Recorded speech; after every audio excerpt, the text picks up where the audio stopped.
All right, everyone. I bet you have never seen something like this.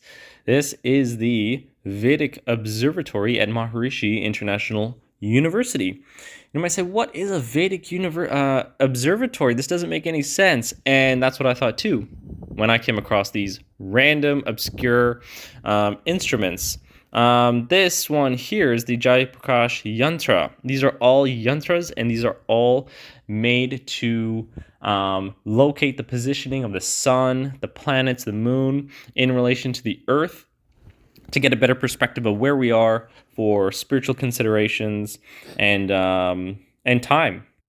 And that's what this is exactly doing here. When the sun shines at this centerpiece, it lands on a certain point of this yantra, and you can tell something about it. This is way beyond my comprehension, but I see that little line and I zoom in it there, and it falls somewhere. So I don't know if it's in the middle, I should look at the other one or what's going on, but all of these mean something. They're just way beyond my comprehension, but it does look very interesting.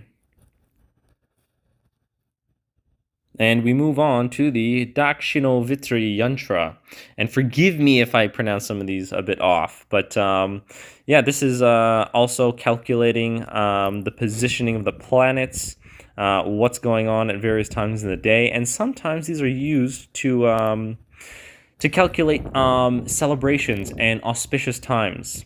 And why would we ever want to know some kind of information like that? Well, the planets do have an influence on us here on planet Earth as they rotate, as the sun. The sun is the most obvious one. And knowing and gauging that, we can kind of align ourselves with the planets and their influences when we have our auspicious celebrations and things like that. So this one is the Samrat Yantra, and this is probably my favorite because this is the easiest one to understand, to comprehend.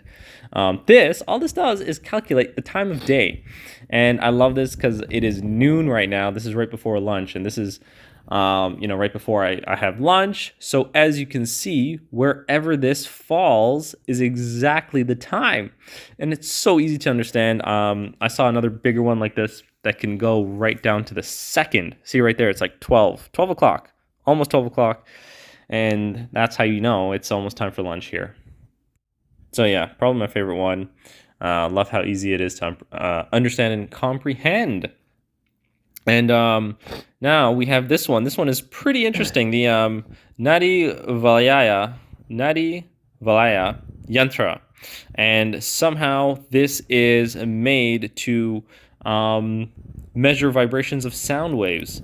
I have no idea how that's even done, but as you can see, it's like opposite on both sides, and they're on the same angle, facing different directions. And as you know, everything is vibrating all at the same time. This world is an ocean of motion, so understanding the vibrations around us is important. Next, we have the Ram Yantra, and this one is actually to calculate and understand the location of planets. And I just find this so interesting. Like, these are not any kind of telescope or these like zooming in mechanisms that have all this technology and lenses and stuff like that. These are just simple, like geometrical shapes, and they are calculating the location of the planets. Like, what? How does this even work? But I find it fascinating that it does work and that it is accurate all the time. So the fact that we can use something like that and calculate the location of our planets is absolutely insane. No idea how this stuff works, but this is why I like to share this stuff and kind of dive a little bit deeper.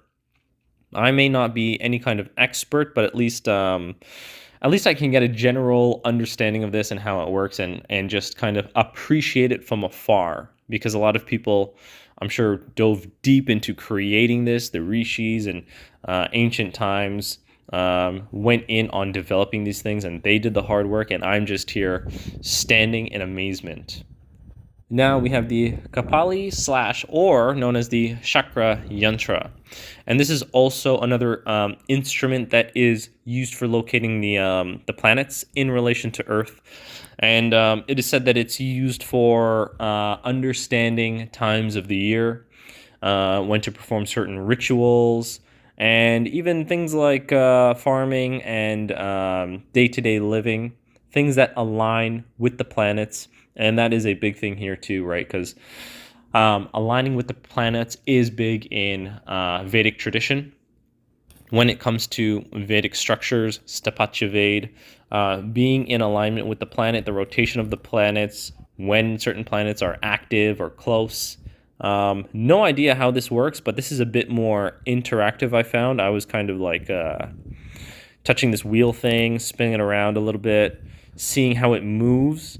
Obviously, I have no knowledge on how this works at all, but it's cool to see that it does move, and it has degrees, and it has measurements, and it seems pretty precise, probably more precise than I can even imagine.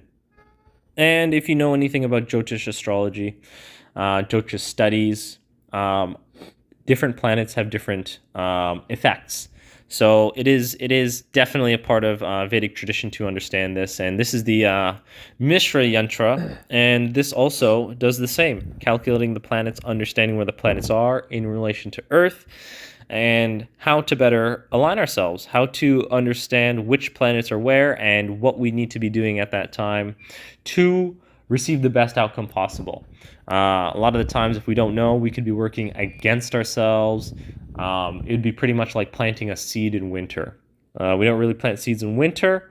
It can be done, but it wouldn't be best for the seed. And that's kind of what it's like to be on the side of natural law, is to understand how these planetary considerations work and how to align ourselves with it. So I just spoke about Jyotish studies and understanding in the planets. Well, this is the Rig Veda display, which displays our solar system.